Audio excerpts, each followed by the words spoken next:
ترکتکم علی المحجۃ البیضاء لیلها کنہارها لا یزیغ عنها بعدی الا ہالک، میں تمہیں ایک واضح اور روشن شاہراہ پر چھوڑ کر جا رہا ہوں، راتیں بھی جس کی دن کے اجالے کی طرح روشن ہیں، کوئی بندہ ادھر ادھر ذرہ برابر اس راستے سے ہٹے گا نا تو اس کا ٹھکانہ کیا ہے جانتے ہو؟ ہلاکت ہے۔ لا یزیغ عنہا بعدی الا ہالک، اس راستے سے ادھر ادھر جو بھی ہٹا اس کا انجام ہلاکت ہے، وہ ہلاک ہو جائے گا، برباد ہو جائے گا، تہس نہس ہو جائے گا وہ۔ تو اس راستے سے ادھر ادھر ہٹنے کا یہی انجام ہے۔ اللہ کے رسول صلی اللہ علیہ وسلم یہ حدیث صحابہ اکرام کے سامنے بیان کر رہے تھے، انہوں نے کیا سمجھا ان احادیث سے؟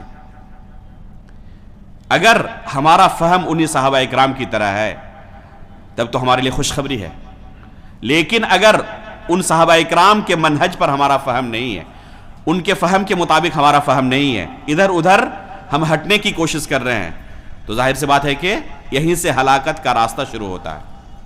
چنانچہ آپ غور کریں کہ صحابہ اکرام کے فہم کے مطابق اگر کوئی شخص کتاب و سنت کو نہ سمجھے تو کیسے گمراہ ہو سکتا ہے؟ اس حدیث میں کن دو گناہ کبیرہ کا تذکرہ آیا ہے؟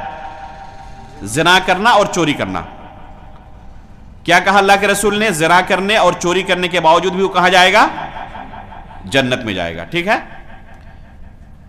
ایک جماعت جو اپنے آپ کو امت مسلمہ کی طرف منسوب کرتی ہے اس کا نام ہے مرجیہ۔ اس طرح کی جو حدیثیں ہیں جس میں لا الہ الا اللہ کی فضیلت ہے یا نیک اعمال کی فضیلت ہے، انہوں نے صرف ان احادیث کو لیا جن احادیث میں فضیلت وارد ہے، اور جن احادیث میں وعید ہے ان کو بالکل نظر انداز کر دیا۔ حالانکہ ابھی شروع میں آپ کے سامنے کہا گیا تھا کہ صحابہ اکرام، تابعین، تبع تابعین، سلف صالحین کا کیا منہج ہے؟ تمام احادیث کو سامنے رکھتے ہیں، تمام نصوص کو سامنے رکھتے ہیں، اور اس سے جو مجموعی نتیجہ نکلتا ہے یہ ان کا عقیدہ ہوتا ہے۔ یؤمنون ببعض ویکفرون ببعض کا نظریہ اور منہج نہیں ہوتا، ٹھیک ہے؟ مرجیہ نے کیا صرف ان احادیث کو لیا جن میں فضیلت وارد تھی۔ اسی کے بالمقابل ایک دوسرا گمراہ فرقہ پیدا ہوا، خوارج اور معتزلہ کا۔ وہ کیا انہوں نے صرف ان احادیث کو لیا جن میں صرف وعید تھی، یہ کام کرنے سے جہنم، یہ کام کرنے سے جہنم جائے گا بندہ، صرف ان احادیث کو لیا۔ چنانچہ اسی گناہ کی وجہ سے وہ کیا کہتے ہیں کہ اگر کسی سے زنا کا سرزد ہو جائے، کسی سے زنا سرزد ہو جائے، کسی سے چوری سرزد ہو جائے تو اب اس کا معاملہ ختم ہو چکا، اب وہ شخص جنت نہیں جا سکتا، ایمان سے خارج، اسلام سے خارج، جنت سے خارج۔ کیا دلیل ہے؟ یہ نہ سمجھے کہ ان کے پاس کوئی دلیل نہیں ہے، وہ اپنی طرف سے صرف ہانک رہے ہیں، وہ بھی صحیح بخاری اور صحیح مسلم کے احادیث پیش کرتے ہیں۔ جیسے یہ جماعت ہے مرجیہ والی، یہ حدیث کہاں کی ہے؟ صحیح بخاری اور صحیح مسلم کی۔ وہ کہتے ہیں کہ چاہے زنا کرتے رہو، چاہے چوری کرتے رہو، کوئی فرق نہیں پڑتا ہے۔ ایسا نہیں کہ صرف اپنی خواہش کے مطابق ایسے ہی وہ دعوے کرتے رہتے ہیں، وہ دلیل بھی آپ کے سامنے رکھیں گے، صحیح بخاری اور صحیح مسلم کے احادیث پیش کریں گے، لیکن فرق کیا ہوگا؟ سلف صالحین کے فہم کے مطابق ان احادیث کو نہیں سمجھتے ہو۔ تو یہ دوسری جو جماعت ہے وہ اسی جرم کی بنا پر کیا کہتے ہیں؟ زنا کر لیا اس نے، چوری کر لیا ہے، اب اس کا معاملہ ختم، اب تو اس کے لیے جہنم ہی جہنم ہے، بس ایمان سے خارج ہو چکا ہے، اسلام سے خارج ہو چکا ہے۔ کیا دلیل ہے؟ کہتے ہیں اللہ کے رسول صلی اللہ علیہ وسلم کی حدیث موجود ہمارے پاس۔ کون سی حدیث ہے؟ فرماتے کہ اللہ کے رسول نے کہا لا یزنی الزانی حین یزنی وہو مؤمن ولا یسرق السارق حین یسرق وہو مؤمن۔ ایک زنا کرنے والا زنا کرتے وقت مومن نہیں ہوتا، اللہ کے رسول نے صراحت کے ساتھ کہا کہ وہ مومن نہیں ہوتا، ایمان سے خارج۔ ولا یسرق السارق حین یسرق وہو مؤمن، چوری کرنے والا چوری کرتے وقت مومن نہیں ہوتا، ایمان سے خارج ہو گیا۔ تو ہمارے پاس صحیح حدیث اللہ کے رسول کی موجود ہے۔ اب آپ غور کریں کہ وہی عمل ایک جماعت کہہ رہی ہے زنا کر لیا، چوری کر لیا، ایمان سے خارج، اور دوسری جماعت کیا کہہ رہی ہے؟ زنا کر لیے ہو، چوری کر لیے ہو نا، کوئی حرج نہیں ہے، تمہارے لیے جنت ہے۔ اللہ کے رسول نے کہا ہے وَإِن رَغِمَ أَنْفُ أَبِي ذَرٍ، کہ ابو ذر کو گرچہ ناگوار گزرے لیکن وہ جنت میں جائے گا۔ اب کیا خیال ہے، دونوں جماعت صحیح ہو سکتی ہے؟ اسی عمل کی بنا پر ایک کیا کہہ رہی ہے کہ وہ اب جنت نہیں جا سکتا، اور دوسرا جہنم نہیں جا سکتا، اس کے لیے جنت پکی ہے۔ ظاہر سی بات ہے کہ اللہ کے رسول کی حدیث، دونوں حدیثیں اللہ کے رسول کی ہیں، اس طرح تو ٹکرا نہیں سکتی۔ اگر اس کا یہی معنی ہو تو کیا یہ ممکن ہے کہ اللہ کے رسول ایک ہی عمل کے لیے کہے کہ وہ ہمیشہ جہنمی اور ایک ہی عمل کے لیے کہے کہ وہ ہمیشہ جنتی ہے؟ اس طرح اللہ کے رسول کی احادیث ٹکرا نہیں سکتی ہے۔ اس کا مطلب یہ ہے کہ اللہ کے رسول یہ احادیث جب اپنے صحابہ کے سامنے بیان کر رہے تھے تو اچھی طرح سمجھ رہے تھے کہ ان احادیث کا کیا معنی ہے، انہوں نے اپنے بعد آنے والوں کو کیا تعلیم دی، انہوں نے کیا سمجھا۔ ضروری ہے کہ ہم انہی کے منہج پر چلیں۔ اگر ان کے منہج پر نہ چلیں تو یہی سے خرابی پیدا ہوتی ہے۔ چنانچہ اس امت کے اندر ایسے ایسے فتنے پیدا ہوئے اسی طرح کے گناہوں کو لے کر کہ اپنے ہی مسلمان بھائیوں کو کافر کہنے لگے۔ کس وجہ سے؟ اسی طرح کی بعض احادیث کو پیش کر کے کہ اللہ کے رسول نے اس طرح کے عمل کرنے والوں کو جہنمی کہا ہے، اللہ کے رسول نے اس طرح کے عمل کرنے والے کو کہا ہے کہ وہ مومن نہیں ہوتا، اللہ کے رسول نے کفر کا اطلاق کیا ہے اس طرح کے عمل کرنے والے پر۔ جب اللہ کے رسول نے خود کیا ہے تو ہم تو کچھ نہیں کہتے اپنی طرف سے، ہم تو مترجم ہیں۔ بعض لوگ کہتے ہیں، اور افسوس کی بات یہ ہے کہ وہ اپنے آپ کو جماعت اہل حدیث سے منسوب بھی کرتے ہیں اور کہتے ہیں کہ ہماری حدیث نہیں ہے، یہ ہماری بات اپنی طرف سے نہیں ہے، ہم صرف مترجم ہیں، اللہ کے رسول کی حدیث کا صرف ہم ترجمہ آپ کے سامنے پیش کر رہے ہیں۔ لیکن کیا حقیقت میں اللہ کے رسول نے اس حدیث سے یہی معنی مراد لیا ہے؟ تو یہ اصل ہے، فہم سلف کے مطابق اگر ہم کتاب و سنت کو نہیں سمجھیں گے تو ہمارا بھی وہی حشر ہوگا جو ان گمراہ فرقوں کا ہوا۔ کیا حشر ہوا؟ اللہ کے رسول نے کیا کہا؟ لا یزیغ عنہا بعدی الا ہالک۔ یہ ہلاکت کا راستہ یہیں سے شروع ہوتا ہے۔ ذرہ برابر کوئی اس واضح منہج سے ادھر ادھر ہٹے گا تو یہیں سے ہلاکت شروع ہوگی، اور نتیجہ کیا ہوگا؟ اللہ کے رسول نے جس طرح کہا ہے کہ 73 فرقے ہوں گے اس امت میں، ایک فرقہ جنت میں جائے گا اور باقی سب کے سب کہاں جائیں گے؟ جہنم میں۔ تو آخری نتیجہ جہنم میں پہنچنا ہوگا۔ اس لیے ان تمام احادیث کو، چاہے وہ فضیلت کے متعلق ہو چاہے وہ عید کے متعلق ہو، سب کو ساتھ لے کر چلنے کی ضرورت ہے۔ مبشرین و منذرین، اللہ رب العالمین نے رسولوں کی یہ صفت بیان کی ہے۔ ایک داعی کی صفت یہ ہونی چاہیے، صرف بشارت نہیں اور صرف ڈرانا نہیں۔ بعض دعات کیا ہوتے ہیں، ان کی بات سنیں تو آپ کو ایسا محسوس ہوگا گناہ کرتے رہو، اللہ رب العالمین رحیم و کریم ہے، کوئی فرق نہیں پڑتا۔ اس سے گناہ لوگوں کے نزدیک بہت ہلکا ہو جاتا ہے اور وہ پرواہ ہی نہیں کرتے۔ بعض لوگ اسی کے بالمقابل ہوتے ہیں، ایسا محسوس ہوتا ہے کہ اللہ تعالیٰ کی جنت خالی رہ جائے گی، سب جہنمی ہے، بلکہ جو کہنے والا داعی ہے وہ بھی اپنے اس قول کے مطابق جہنمی، تو جنت کون جائے گا؟ کوئی جنت نہیں جا سکتا۔ ایسا محسوس ہوتا ہے بعض لوگوں کی باتوں کو سن کر۔ تو یہ سلف صالحین کا منہج نہیں ہے۔ نبّ عبادی انی انا الغفور الرحیم وان عذابی هو العذاب العلیم، یہ ہے منہج۔ اللہ تعالیٰ نے کیا کہا اپنے بارے میں؟ میرے بندوں کو خبر کر دو کہ میں غفور الرحیم ہوں۔ فوراً اگلی آیت میں کہا وان عذابی هو العذاب العلیم، اور یہ بھی بتا دو کہ میرا عذاب بہت دردناک ہے۔ تو دونوں کو ساتھ ساتھ لے کر چلنے کی ضرورت ہے۔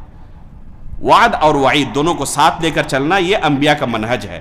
رسول مبشرین و منذرین، اللہ تعالیٰ نے کہا کہ مبشر بھی تھے، منذر بھی تھے، خوشخبری بھی دیتے اور جہنم سے ڈراتے بھی تھے۔